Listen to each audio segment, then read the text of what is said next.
نبوت ملی یا کب ملی یہ تم نہیں جان سکتے، خدا جانے یا مصطفیٰ جانے۔ وہ کسی نے کہا نا خدا کی عظمتیں کیا ہیں، محمد مصطفیٰ جانے۔ مقام مصطفیٰ کیا ہے، محمد کا خدا جانے، بندے کے بس کی بات نہیں ہے۔ ہم صرف اتنا جانتے ہیں، حضور جب دنیا میں آئے نا، ماں کہتی ہے میرے بطن سے نور نکلا۔ کچھ دنوں بعد دائی لے گئی، اماں حلیمہ سعدیہ۔ قاضی ثناء اللہ پانی پتی تفسیر مظہری میں لکھتے ہیں ایک دن دائیاں جمع ہو کے حلیمہ کے گھر آ گئی۔ عجیب بات ہے، پورا قبیلہ جانتا ہے تو اتنی ماڑے حالات کی تھی، لوگوں کے گھروں میں دیے میں تیل نہیں، تیرے گھر دیا بھی کوئی نہیں تھا۔ اب امیر زادے بھی راتوں کو چراغ بجھا کے سوتے ہیں، تو کہاں سے اتنی امیر ہو گئی کہ ساری رات تیرے گھر چراغ جلتا ہے؟ تو قاضی صاحب لکھتے ہیں اماں حلیمہ نے دائیوں کو کوئی جواب نہ دیا، اندر لے گئیں، میرے کریم آقا پنگوڑے میں آرام فرما تھے، اشارہ کر کے کہا ما کننا نحتاجو الی السراج من یوم نخزنا ہو، اللہ کی قسم جب سے یہ چراغ میرے گھر آیا ہے دیے کی ضرورت ہی نہیں پڑی، دیے کی ضرورت نہ مشعل کی حاجت۔ عجب روشنی تو نے پائی حلیمہ، بنی تو محمد کی دائی حلیمہ۔ اچھا محمد علی زہری قصوری نے بھی حد کر دی، فرماتے ہیں حلیمہ دا چھپر کھجوری دے تھلے تے ہوراں وچھالے نوری مسلے، فرشتوں عرش تک پہ گئی دہائی، حلیمہ نے لٹ لئی خدا دی خدائی۔ اچھا یار مختصر کریں، اللہ فرماتا ہے قد جاءکم من اللہ نور، میری طرف سے تمہارے پاس کیا آیا؟ بولیے، آنے والا کہتا ہے اول ما خلق اللہ نوری، میں اللہ کا نور بن کے آیا۔ والدہ کہتی ہیں خرج منی نور، میرے بطن سے نور نکلا۔ دائی کہتی ہیں میرے صحن میں نور کھیلتا رہا۔ بیوی کہتی ہیں فتبینت العبرہ بشعاع نور وجہ ہی، چہرہ مصطفیٰ کی نورانیت سے میں اپنی گمشدہ سوئی ڈھونڈ لیتی تھی۔ صحابہ فرماتے ہیں ان الرسول لنور، اللہ کی قسم رسول اللہ نور تھے۔ وہ بھیجنے والا کہتا ہے میں نے نور بھیجا، آنے والا کہتا ہے میں نور بن کے آیا۔ والدہ فرماتی ہے میرے بطن سے نور نکلا، دائی کہتی ہے میرے صحن میں نور رہا، زوجہ کہتی ہے میرے حجرے میں نور رہا۔ صحابہ فرماتے ہیں ہمارے اندر کھیلنے والا نور تھا۔ اور یار میں صرف ان کی باتیں سنا رہا ہوں جنہوں نے حضور کو دیکھا ہوا ہے۔ 15 صدیوں کے فاصلے پہ مولوی نے کیا لکھا میں نہیں بتاتا، میں ان کی کہانی سنا رہا ہوں جنہوں نے حضور کو دیکھا ہوا ہے۔ اور میرے استاد کہا کرتے ہیں جنہ ویکھیا نہیں ہو کرن گلاں، جنہ ویکھیا ہوتے بول دے نہیں، جڑے محرم راز حقیقت دے اور راز حقیقت کھول دے نہیں۔ جنہوں نے دیکھا ہو وہ بحث نہیں کرتے، اور دیکھنے والے کہتے ہیں احسن من کلم ترک کتو عینی، آقا آج تک میری آنکھ نے اتنا سونا نہیں دیکھا۔ اجمل من کلم تالد النساء، کیسے دیکھتی کسی ماں نے جنم ہی نہیں دیا۔ میرے استاد کہا کرتے ہیں خدا نے سچائی پن چھڑے ہے جدے وچ محمد نو ٹالیا سی، حسینہ جمیلان دا منہ موڑ دیتا، محمد بنا رب قلم توڑ دیتا۔ اور یار جنہوں نے دیکھا ہے وہ بحث نہیں کرتے، ان کا انداز کیا ہے؟ وہ کہتے ہیں کوئی حد ہے ان کے عروج کی، بلغل اولاب کشفت تو جابے حسنت جمیعو۔ اچھا یہ 3 مصرے لکھے نا شیخ سعدی نے، چوتھا سمجھ نہ چلا، رات بھر سوچتے رہے، پچھلا پہر ہوا تو شیخ سعدی فرماتے مجھے نیند آ گئی، میری آنکھ بند ہوئی، نصیب کی آنکھ جاگ اٹھی۔ حضور خواب میں آئے، کہا سعدی میری بات کرتے کرتے ادھوری چھوڑ کے سو گئے ہو؟ عرض کی حضور آگے مجھے سمجھ نہیں چلی، فرمایا اٹھنا دوبارہ پڑھ، بالغل اولاب کمال ہی کشفت دو جابے جمال ہی حسنت جمیعو خصال ہی۔ میں چپ کر گیا، کہا سعدی بول آگے، صلو علیہ۔ اچھا 3 مصرے شیخ سعدی نے لکھے، چوتھا میرے حضور کا ہے۔ پتہ چلا کہ یہ ربائی حضور کو پسند ہے، قبول ہو گئی ہے۔ اور اگر آج بولے نا آپ تو میں شاہ صاحب کی موجودگی میں گمان کر کے کہتا ہوں اگر پیار سے آج آپ بول پڑے نا اس ربائی پہ، ہو سکتا ہے قبر میں کام آ جائے۔ اور بھائی قبر میں 3 سوال ہوں گے. پہلا سوال ہوگا من ربو کا, تیرا رب کون ہے؟ اللہ کرے ہم جواب دے سکیں ربی اللہ, میرا رب اللہ ہے. دوسرا سوال فرشتہ کرے گا ما دینوں کا, تیرا دین کیا ہے؟ اللہ کرے ہم کہیں دینی الاسلام, میرا دین اسلام ہے.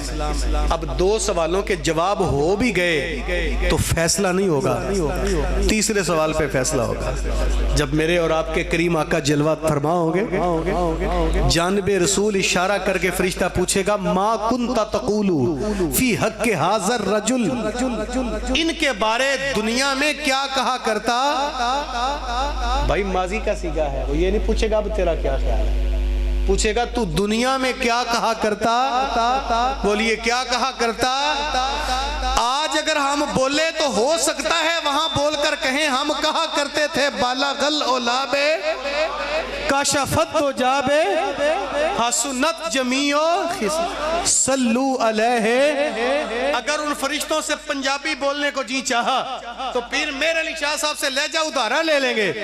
ہم تو ان کے بارے کہا کرتے تھے مکھ چند بدر شاہ, شانی یہ متھے چمک دی لاٹ, نورانی یہ کالی زلفت اکھ, مستانی یہ مخمور رکھی ہن مدبریاں اس صورت نو میں, کہو اس صورت نو میں. یارا اتنا جملہ بول کر تو پیر میر علی شاہ بھی چپ کر گئے تھے کہ میر علی تیرے کیلے کی جان تو نہیں ہے. پھر کہا نہیں جان آنکھاں کے جانے. پھر کہا میر علی ذرا سوچ کے بات کر, تیرے ہمسائے میں بریلی کا تاجدار ہے, وہ کہتا ہے آقا کروں تیرے نام پہ جان فدا, ایک جان نہیں 2 جہاں فدا, 2 جہاں سے بھی نہیں جی بھرا, کروں کیا کروڑوں جہاں نہیں. پھر میر علی شاہ صاحب کہتے ہیں نہیں یار سچ آکھاں تے رب دی میں, سچ آکھاں تے رب دی میں, اس شان تو شانہ آج پوری کائنات کی آن بان شان جو کچھ ہے یہ مصطفیٰ کا ہی تو صدقہ ہے. کبھی ہم تاریخ عرب پڑھیں یار, لوگ شکل و صورت کے انسان تھے, ان کے اندر انسانیت دور دور تک نظر نہیں تھی آتی. آپ اس بات سے اندازہ لگا سکتے ہیں جو اپنی ماں کو منڈی بیچا ہے اسے انسان کہتے ہیں, جو اپنی بیٹے کو زمین بوس زندہ کر دے کیا اسے انسان کہتے ہیں؟ یہ تو میرے حضور کا کمال ہے. اس بیٹے کو حیا دلاتے ہوئے کہا او میاں ماں کو منڈی بیچنے نہ جا, یہ بیچنے والی دولت نہیں, یہ تو اللہ کی محبت کا ایک روپ ہے, یہ تو خدا کی رضا کا مظہر ہے. او میاں تیری جنت اسی ماں کے قدموں تلے رکھی ہوئی ہے. باپ کو مخاطب کر کے کہا کہ میاں بیٹی زحمت نہیں, بیٹی اللہ کی, بولیے بیٹی اللہ کی. یار جملہ سنے کلیجہ ٹھنڈا ہو جائے.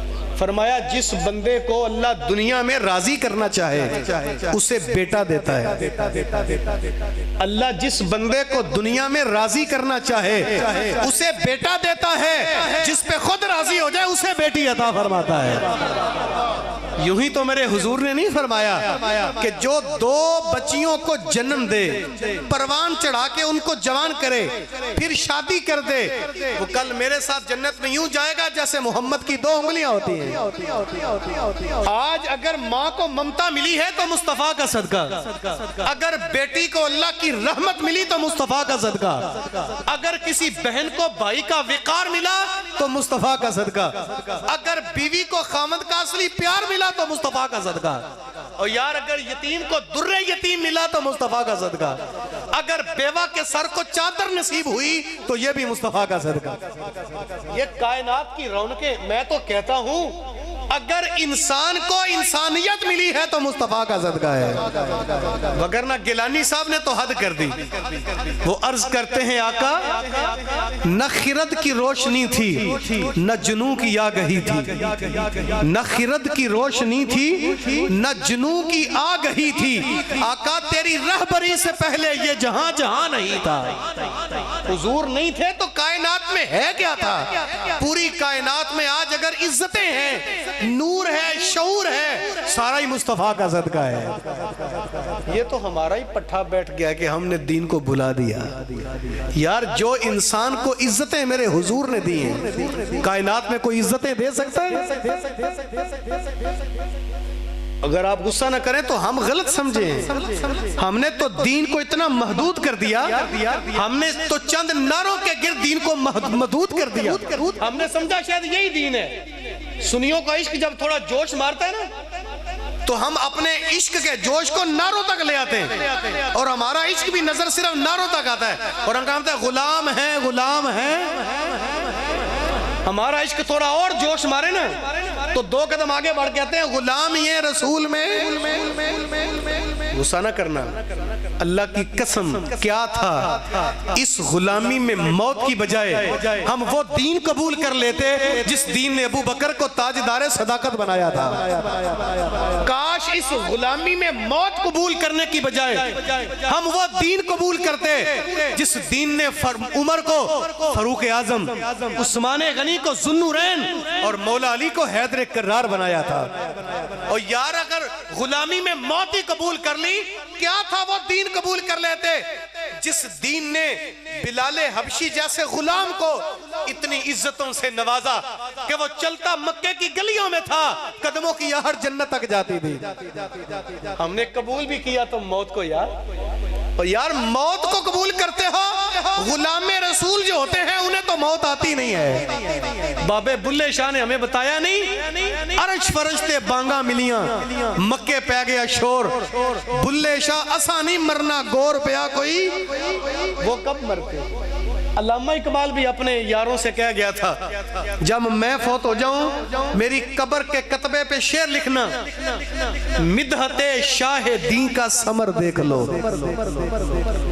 مدحت شاہ دین کا ثمر دیکھ لو، دیکھنے والوں میری قبر دیکھ لو، بعد مرنے کے بھی زندہ جاوید ہوں، نسبت مصطفیٰ کا اثر دیکھ لو۔ جو غلام ہو جائیں وہ کب مرتے ہیں؟ قرآن پڑھیں یار، من عمل صالحا من ذکر او انثى وهو مؤمن فلنحيينه حیاتا طیبہ۔ اللہ فرماتا ہے جو مرد اور عورت ایمان کے دائرے میں رہ کر اعمال صالحہ کرے، کس میں رہ کر؟ کس میں رہ کر؟ ایمان تو پورا ہی تب ہوتا ہے جب مصطفیٰ کریم کو مانے، یعنی سادہ ترجمہ یوں کر لیں، جو رسول اللہ کا غلام ہو، مرد ہو یا عورت، غلام مصطفیٰ بن کر جو اعمال صالحہ کرے گا، اللہ کہتا ہے ہم اسے پاکیزہ زندگی عطا فرماتے ہیں۔ ہم موت مانگ رہے ہیں، ساری زندگی بھی ڈنڈورا پیٹ کے کہیں نا غلام ہے غلام ہے غلام ہے، مزہ نہیں آنا۔ وہ باب عارف کے کھڑی مولا جب وہ حضرت میاں محمد بخش عارف کھڑی فرماتے ہیں، تیرا تیرا تے ہر کوئی آکھے اتے میں بھی آکھاں تیرا، انجتے آقا گل نہیں بندی تو بھی آکھ دے۔ حضور ہمیں غلام کہیں تو کمال ہے نا، ہم کہیں غلام ہے غلام ہے، اور مزہ اس میں نہیں ہے، مزہ تب ہے، مزہ تب ہے محشر میں سرکار کہہ دیں وہ دیکھو ہمارا غلام آ گیا ہے، کرم آج بالا ہے، بام آ گیا ہے، زبان پر محمد کا نام آ گیا ہے۔ مزہ تب ہے محشر میں سرکار کہہ دیں وہ دیکھو ہمارا، وہ دیکھو ہمارا۔ اور اگر حضور نے ایسا کہہ دیا نا تو غلام تو سینہ چوڑا کر کے واضح دے کر کہے گا او لوگو مجھے مل گئی ہے دو عالم کی شاہی، کیونکہ میرا ان کے منگتوں میں نام آ گیا ہے۔ غلام بن کر تو دکھائیں یار، کیا نعروں سے غلام بنتے ہیں؟ یہ جو ہم جلسے جلوس یہ نعرے یہ بلند کرتے ہیں نا، یہ صرف حضور کی آمد کی خوشی میں اظہار محبت ہے، یہ حضور کے آنے کا مقصد نہیں ہے۔ یہ جنڈیاں، یہ بتیاں، یہ خوشیاں، یہ اظہار محبت ہے، محبت کا انداز ہے۔ حضور کی آمد کا مقصد یہ۔ اچھا معاف کرنا، کوئی بندہ غلط نہ مطلب لے کے شاید میں مخالف ہوں، اور میاں آپ بتیاں ضرور جلائیں، میں بتیوں کا مخالف نہیں ہوں، لیکن میں اتنا ضرور کہوں گا جہاں اپنے مکان کی چھتوں پہ بتیاں جلاتے ہو، اگر اللہ نے توفیق بخشی اتنی بتیوں کی قیمت سے کسی غریب کے گھر کا چولہا جلا کے دیکھو، اللہ کا رسول یوں بھی راضی ہو جاتا ہے۔ میں نہیں کہتا جنڈیاں نہ لگاؤ، میں کہتا ہوں جنڈے لہراؤ، جب حضور آئے جبریل نے بھی جھنڈے لگائے، تم بھی لگاؤ، لیکن میں اتنا ضرور کہوں گا جہاں اپنے مکان کی چھت پہ جھنڈا لگاتے ہو، اور میاں اگر اللہ نے توفیق دی ہے تو ایک دو جھنڈے کا کپڑا لے کر کبھی کسی غریب کی بچی کا سر ڈھانپ کے دیکھو، اللہ کی قسم آمنہ کا لال یوں بھی راضی ہو جاتا ہے۔ ہم تو اس رسول کے امتی ہیں نا جن کی بارگاہ سے اپنی تو درکنار غیر کی بیٹی بھی محروم نہیں رہی یار۔ پڑھیں، جب خیبر فتح ہوا قیدی گزر رہے تھے، ان قیدیوں میں حاتم طائی کی پوتی بھی تھی، برہنہ سر گزرنے لگی، میرے حضور نے کندھوں سے چادر اتار کے اس کے سر پہ دی، صحابہ بولے حضور یہ کافرہ ہے، فرمایا صحابہ بیٹی تو ہے نا۔